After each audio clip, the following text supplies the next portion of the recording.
young architects study, they start some kind of movement to burn all those books. And they did that. We don't agree with that. We agree with the idea of changing the way that the design was followed in the university. And forget about the idea of Vignol and all those old styles, but not to burn books. What did you think about the old architecture that was so popular in Cuba and that has carried up to the modern times that tourists and people go to Cuba to admire? Was the old architects, they did a wonderful work doing those designs. And if you follow them, even now that everything is almost destroyed, it looks different. And that is what makes Havana looks different. Those old styles that they keep sometime alive. But if you go there, you will see that modern buildings keep better than those buildings that they are almost destroyed by themselves. They are too old. It seemed to me that it was a good idea to keep that. If they keep those buildings, Havana will look different. But now all those buildings that goes destroying by themselves, it looks like a city that is crumbling. I don't know if I play myself clear, but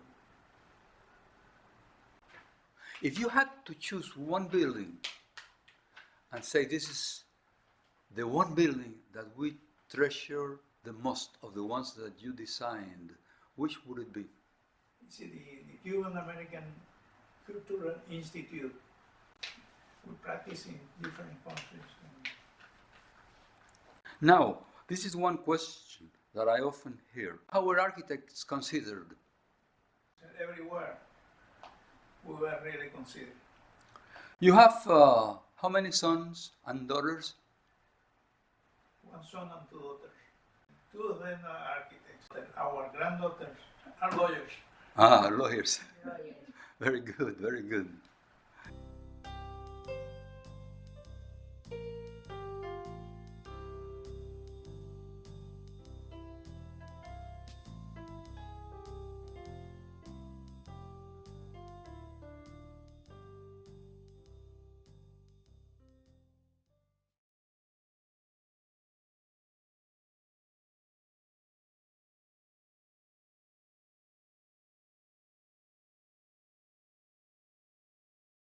Many times I have been asked, why are so many beautiful buildings in Cuba crumbling?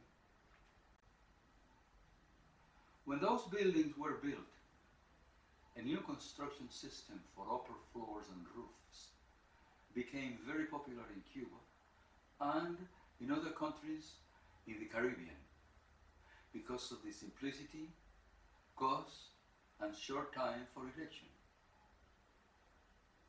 The system consisted of light steel beams placed by hand between the walls at approximately 3 feet from each other. Small concrete slabs were placed by hand between the steel beams.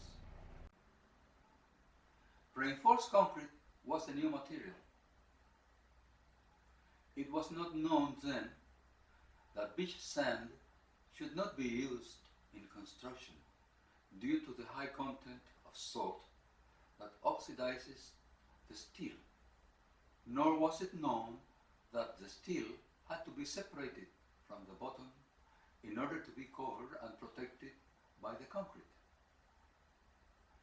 The result was that gradually the steel would become oxidized, expanding in size and breaking the surrounding concrete in chunks that would fall down.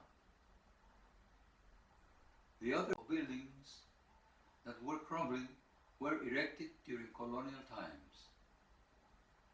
In this era, Portland cement that hardens permanently when in contact with water had not been invented yet.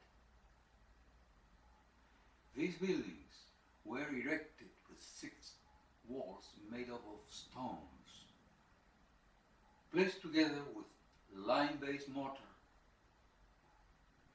Roofs and floors were made of wood. Lime-based mortar does not harden permanently with water as Portland cement-based mortar does.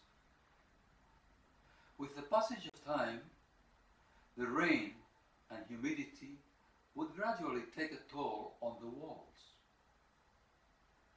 During heavy rains or storms, some buildings would collapse suddenly, often burying residents with them.